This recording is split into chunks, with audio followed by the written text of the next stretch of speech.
This is Valley View News.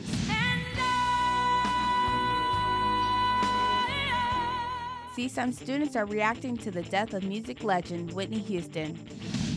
Some Miramonte school parents are protesting how the district is handling the alleged sexual abuse of students. And President Barack Obama has a new budget proposal for 2013, but it's not without controversy. Welcome to Valley View News. I'm Garrett Murray. And I'm Regina On. Whitney Houston has died at age 48.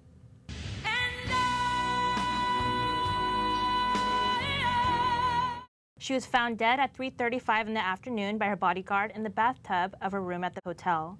Whitney Houston made headlines in recent years with her battles with drug addiction. She also had an abusive marriage to ex-husband Bobby Brown. The assistant chief for the Los Angeles coroner's office says they are still unsure of the cause of death. Many artists paid tribute to Houston and her musical legacy at the Grammy Awards. The coroners say it can take up to 8 weeks for the toxicology results. Cal State Northridge music professor Glenn Garrett says Whitney Houston accomplished so much in her lifetime. Whitney kind of inherited those opportunities, and with her huge talent was able to take it all to another level. But I think she's, for me, the first real African-American diva who's able to live in all of those realms of show business and perform and do them all so beautifully and so effortlessly. Following the tragic death of Whitney Houston, students on the Cal State Northridge campus react to the incident. It's actually really shocking, but I felt like it was bound to happen eventually because she had so much hardship throughout her life with the whole Bobby Brown thing. So she was always having to deal with drugs and alcohol abuse. I think it's a tragedy. I feel bad that she passed away, but I mean, everything happens for a reason. So I don't think she necessarily took care of herself as well as she could have. It's pretty sad that she went, for having such a long career, she had to die because of the use of drugs. It was very sad. I was crying, and my family, we all cried. It was a sad day. President Obama's proposed 2003 budget includes spending cuts and increased tax revenue. His budget proposal will project that the deficit for fiscal year 2012 will top $1.3 trillion before falling to $901 billion in 2013. The deficit is forecast to fall to $704 billion by 2022. The budget will also let the Bush-era tax cuts expire on families earning more than $250,000 a year.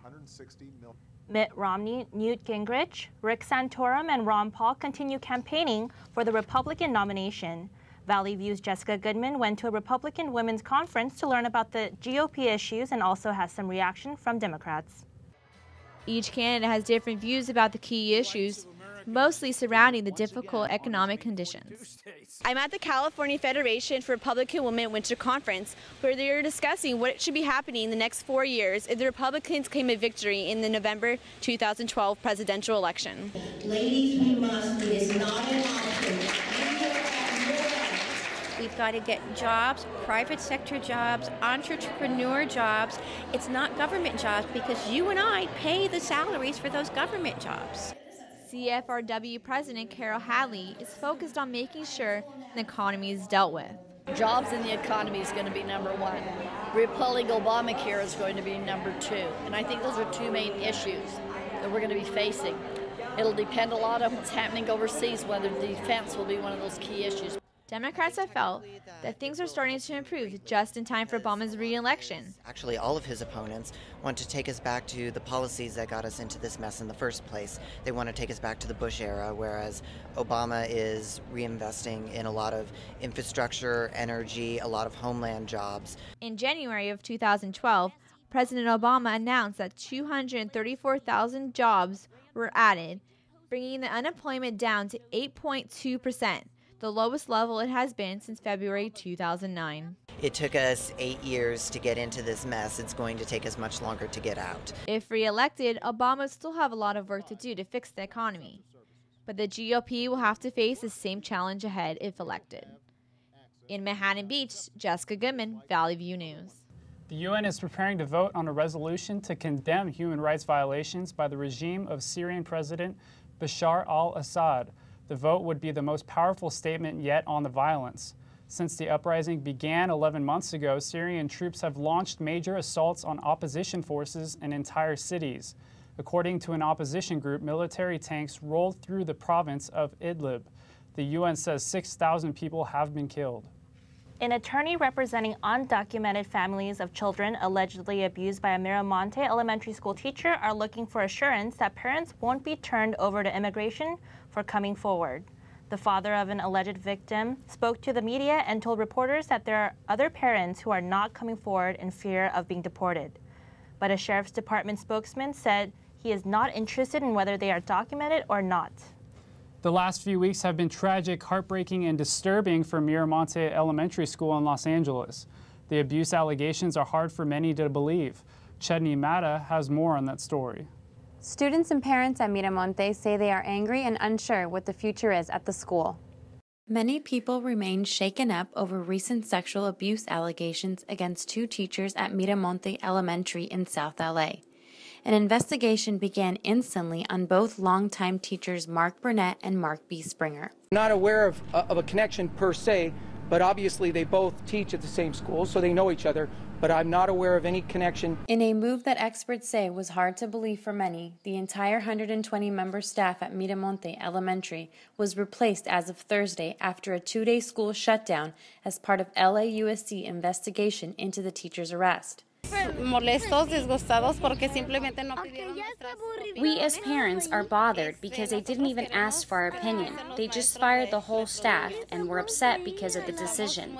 And that's why we have united to get signatures and request for the good teachers to come back. They should only punish those that did harm. Our kids love their teachers and are sad to see them go. We are extremely sad for the kids, and luckily my kids were not affected. But I know mothers whose kids were, and it's so incredibly sad. At this time, all we can do is unite and be there for them. The move by administration was a bold step by district, but it was an effort to restore parents' confidence at the school. The new principal will be a retired principal, while the other new staff members, including some 90 teachers, are former district personnel that were laid off during the recent budget cuts. It is uncertain whether any staff member will be returning to Miramonte. The school district will continue to make changes over the next few months to get the community and school system back on track. Now back to you. After the break, Los Angeles police are investigating a murder in Tujunga, and the Grammys pay tribute to the late Whitney Houston. For pregnant women, the threat of this year's flu season is very real. If you're expecting a baby, you're at higher risk of serious flu-related complications. That's why the CDC recommends pregnant women take simple steps to protect themselves and their babies. Cough or sneeze into your sleeve or a tissue. Get both the H1N1 and seasonal flu vaccines. Avoid contact with anyone who is sick, and if you do get sick, stay home and seek treatment immediately. For more information, go to flu.gov.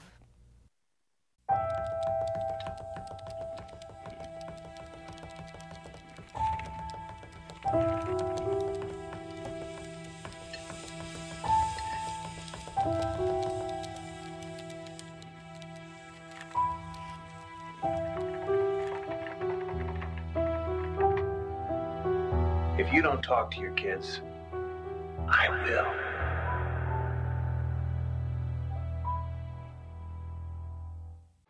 Welcome to Fogel's.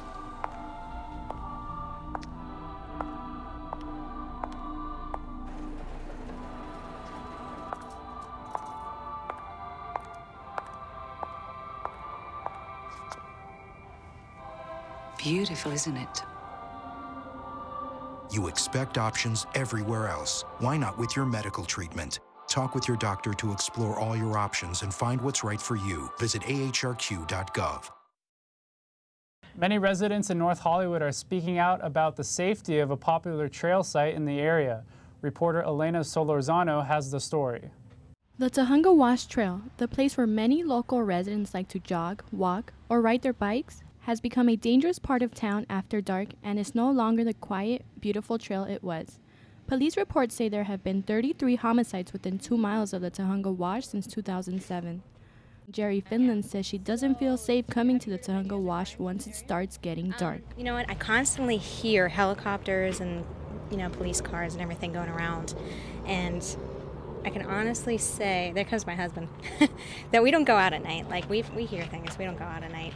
Lillian Lopez says that Tujunga Wash is a popular hideout. I've seen a lot of men hiding in the bushes doing drugs and drinking, so I really have to think twice before I come out here. I have a daughter who likes to run out here, and I tell her to come early because someone in the bushes can pull her and hurt her. Just a few days ago, a homeless man was stabbed in these bushes before the trail was scheduled to close. And police reports say they are still looking for a suspect. At 6:30, an officer that patrols the Tujunga Wash will come and close the gate. But the gates do not prevent people from trespassing. Security officer for the Victory Plaza, Jose Cruz, says the officers only come to close the gates and do not patrol the trail, which doesn't make it a safe place. We have general services police, they maintain the area, but a lot of times they're not able to come here because this is really the National Park Service, and they occasionally come to just to water the plants and everything, but other than that, they don't care about it. No. Residents who plan to visit the Tujunga Wash Trail are advised not to come on their own and should stay away after dark. From the Tujunga Wash in North Hollywood, I'm Elena Solorzano for Valley View News. The employment rate in Los Angeles County is improving. Cherish Holland has more on the story. People are in line at the Employment Development Department in Pacoima to find a job. Juan Millan, a labor consultant for the state of California, says the unemployment rate for LA County has gone down. In the last 6 months of 2011, we did show some considerable growth. Millan says people are becoming more confident about the jobs that are out there because there has been an increase in the amount of people coming into the office. Although the unemployment rate is still at a high 11.8%, it is a big change compared to last year's rate of 13%. The difference is that employers are hiring more now and people are starting to spend more. And that's a positive thing because for a while, the situation was so dire, there were so few jobs available that people were not even coming to look for work. And now people are coming and they're more encouraged. For those who need assistance from EDD, all they need is a California ID and complete a registration form like this one, and they've already started the first step of job searching. EDD offers people who are unemployed workshops that help them have a better application, resume, and interviewing skills. They're looking for work now. Millan says he hopes that people stay encouraged because the labor force is growing. So the numbers are encouraging. It's still hard to tell if this is going to continue on for the long term because it's only been a few short months that we've been seeing this rebound, but it's certainly encouraging to see that the numbers are taking a turn in the positive direction. In Pacoima, I'm Cherish Holland for Valley View News.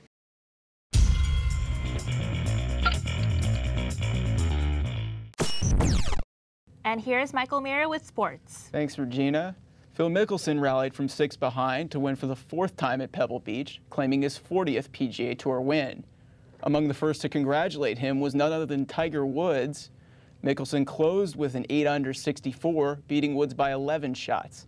His head-to-head record against Tiger Woods stands at 13-13-4. In a historic win, the Zambia international soccer team has defeated Ivory Coast to win their first African Cup. Ivorian star Didier Drogba had the closest chance to putting the game away in the 68th minute, but shot the penalty kick over the crossbar. But Zunzu showed his nerves of steel by netting home the game winner in penalty kicks to defeat the heavily favored Ivory Coast. This marked the first African Cup tournament win for the Zambians. The Los Angeles Lakers faced a tough battle from one of the league's worst teams, the Toronto Raptors. After building an 18-point lead in the first half, the Lakers found themselves behind by 4 points with less than 2 minutes left. But Kobe Bryant would not let the Lakers lose, hitting the game-winning jumper with 4 seconds remaining. Bryant finished with 27 points, and the Lakers went on to win the game 94-92. This is only the 5th road victory for the Purple and Gold this season, and their overall record stands at 16-12. The season of spring is almost here, bringing in yet another year of Northridge baseball. Garrett Murray gives us a preview of the Matadors' new season. The Cal State Northridge baseball team is preparing for what hopes to be a winning season under second-year head coach Matt Curtis. The team is coming off a losing season in Coach Curtis's first year, in which the team finished last in the Big West Conference with a 23-33 overall record. With hopes of having their first winning season since 2010, junior shortstop Kyle Adel discusses how this year will be a fresh start for the team. I think last year was last year. It was a progressive year. We had new coaches. I think we've come a long way. We're progressing team-wise, fundamentally, and we're getting some older guys back that have learned and we got experience, so it should be good. The team is bringing back 16 returning players from last season with 16 newcomers. With a number of new players being introduced to the squad, Coach Curtis will have the challenge of meshing them in to produce a successful program. Junior second baseman Tommy Simus talks about how the team has handled the addition of these new players. Well, it starts off in the beginning of the fall, slowly working them into all of our team defensive drills, team offensive plans, and getting them in shape because they're not used to playing college baseball and the workload that we all have. So it was a process, but I think they're all starting to come around and they're all excited for the season to start. For the Matadors to have success in 2012, the team will be looking to its offense to come alive. Although having had offensive struggles last season, Coach Curtis believes this year's team will be a different story. I think this year we'll see a more exciting and a versatile offense. I think we'll have a lot better time scoring runs, and I hope our team defense stays consistent and our pitching staff develops, and I think we'll take a step forward. While looking to improve their offense, the team is also hoping to bring back a stellar defense. The team is coming off a season in which they set a program record with a .968 fielding percentage. If the Matadors can add the offensive punch they need to win games, 2012 should look to be an improvement over last season. Be sure to check the Matadors in their first home game of the season against UCLA on Tuesday the 21st at 2 p.m. In Northridge, I'm Garrett Murray for Valley View News. Former Major League Baseball slugger Jose Canseco is making a comeback and will try out for the Quintana Roo Tigers of the Mexican League. Canseco wrote on Twitter he knew he would be back in baseball and now he was going to try out for the team that won the Mexican Championship last year. The 47-year-old has not played in the majors since 2001 when he was a member of the Chicago White Sox. In 2005, the controversial star was the first baseball player to admit using steroids. A new star is born in the NBA. He's New York Knicks guard Jeremy Lin. The Harvard graduate has taken the league by storm with his stellar performances in the last 5 games, all Knicks victories. Over the past 5 games, Lin has averaged 27 points and 8 assists, including a career-high 38 points against the Lakers. The arrival of Lin's sanity helped to revive the Knicks, who don't have their 2 best players, Carmelo Anthony and Amari Stoudemire.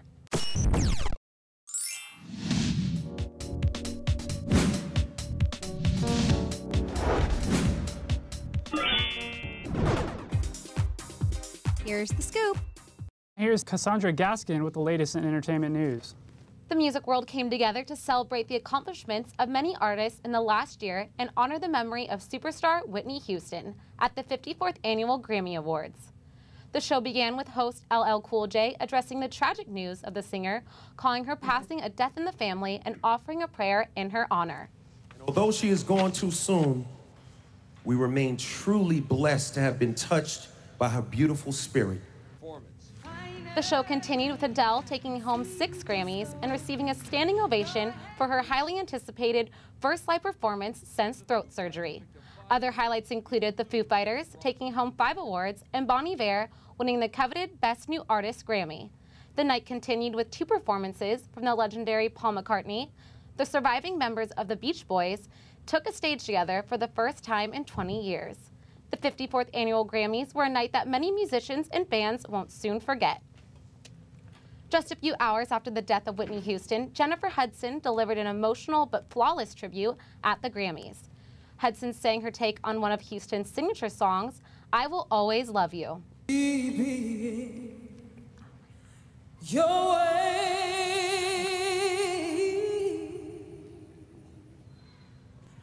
Houston presented Jennifer Hudson with her first Grammy in 2008. Now let's shift to what's trending. During the Grammy show, we followed some surprising Twitter trends. The website BuzzFeed compiled a list of women who are more than ready to forgive Chris Brown for his abusive relationship with Rihanna. Many other Facebook users commented with anger. After his outstanding Grammy performance, Paul McCartney trended worldwide, but not for his performance. Several Twitter users kept asking, who is Paul McCartney? McCartney is a former member of the band The Beatles, whose famous songs include Let It Be, Hey Jude, and Yesterday. McCartney performed his song The End at the Grammys. For the first time since Christmas, 4 movies have made more than $20 million each in their first weekend. Officials say this is the biggest non-holiday weekend ever. The #1 movie was The Vow, starring Rachel McAdams and Channing Tatum, reeling in $41.7 million. The romantic drama came in just in time for Valentine's Day. Next in line was the thriller Safe House, starring Denzel Washington, with $38.3 million. The Journey to The Mysterious Island came in third, surprising the industry, bringing in $27.6 million. The finally re-release of the Star Wars Episode I, The Phantom Menace, with $23 million. Now back to Regina On. Coming up, the public can soon own a stock in a New York landmark, and researchers have created a new term for work-obsessed individuals.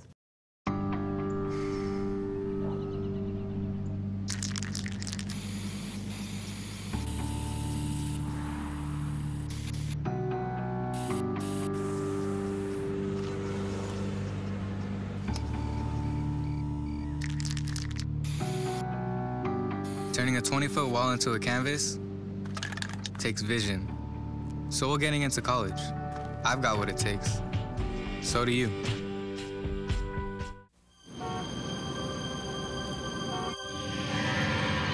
Good afternoon, Mrs. Williams.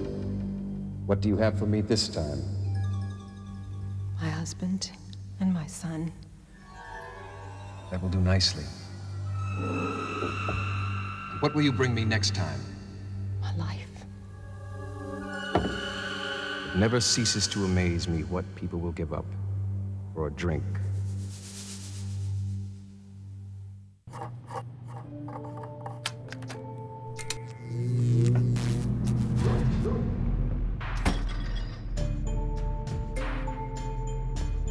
Traditional light bulbs actually generate 9 times more heat than light. Switch to Energy Star light bulbs, and you'll realize just how much cash you were really burning through. Saving energy saves you money. Learn more at energysavers.gov. Packers. Viking. Packers. Viking. Packers. Viking. Red state. Blue state. Vegan. Carnivore. We come from different places. Uptown. Downtown. Optimist. We come to different conclusions. Half empty. Half full. But when we live united, we create real, lasting change in the building blocks of life. The education, income, and health of our communities, our families, united. Even the person next to us. Live united. Real change won't happen without you. So give, advocate, volunteer, live united. Sign up at liveunited.org. Winter is not as cold as expected. Tani De La Pena is in the newsroom with more on the story. The warm winter continues in Southern California, and it's tough for boarders and skiers. I went to Mount Baldy to see how the warm weather is affecting the mountain. This may look like your typical spring day, but it's actually what this year's winter season looks like on a daily basis. The U.S. will be escaping winter temperatures this year, making for warm weather. This leaves many people with the question of, where has winter been? Not only has it been warm, but exceptionally dry as well. What is the cause of this? La Nina. CSUN geography professor Ann Dittmer explains a little bit about La Nina. What La Nina is truly the opposite of El Nino. So El Nino being rainy, La Nina bringing drought and dry conditions. For Los Angeles region in California, the cooler than normal ocean temperatures at the surface is definitely going to promote something called a high pressure system.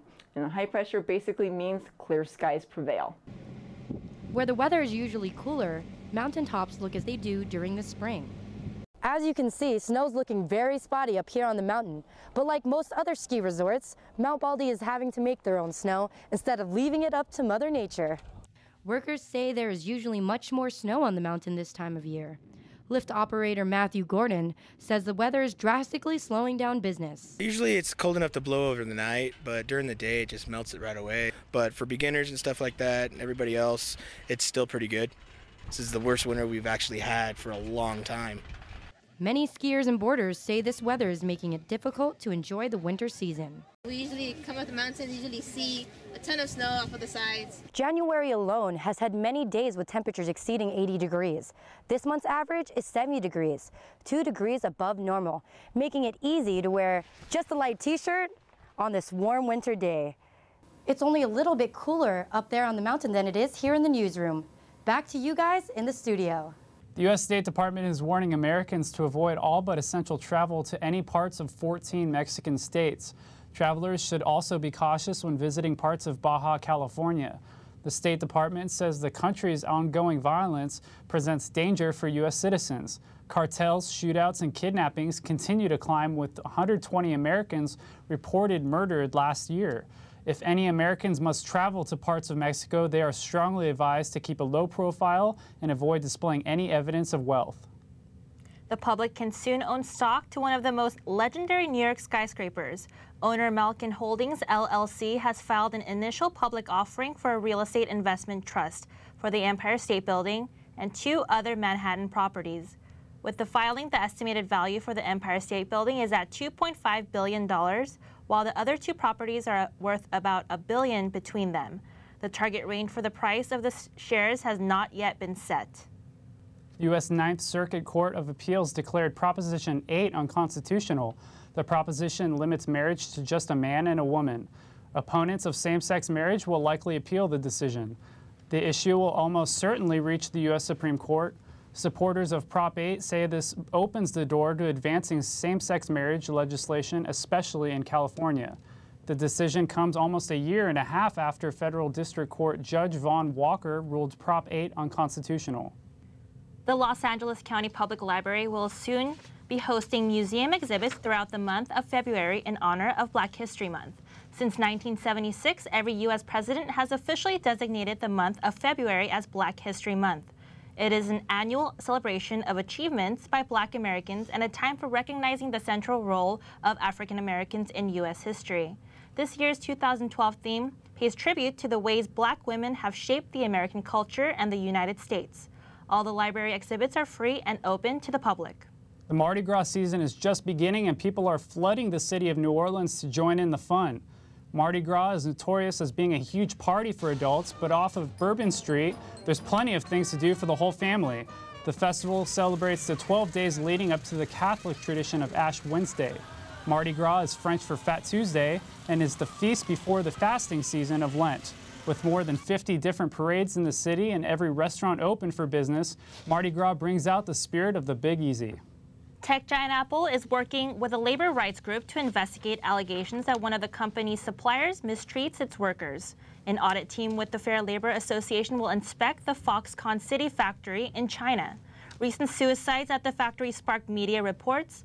Workers were paid $1 per hour and forced into 16-hour workdays. Apple conducts their own labor audits. It recently out ties with 2 other manufacturers for being repeat offenders. The cruise industry is adopting a new safety policy. Cruise lines are now required to conduct passenger safety drills before leaving the port under a new rule by 3 cruise industry associations. This new policy is the first to come out of an internal cruise industry review. It is in response to last month's Costa Concordia cruise ship disaster that claimed the lives of at least 16 people. In January, the ship hit rocks close to shore of the Italian island of Giglio. Holding lifeboat safety drills before leaving port goes beyond the existing legal requirements that passengers participate in within 24 hours of embarking on a voyage. For all of us here at Valley View News, thank you for watching and have a good week.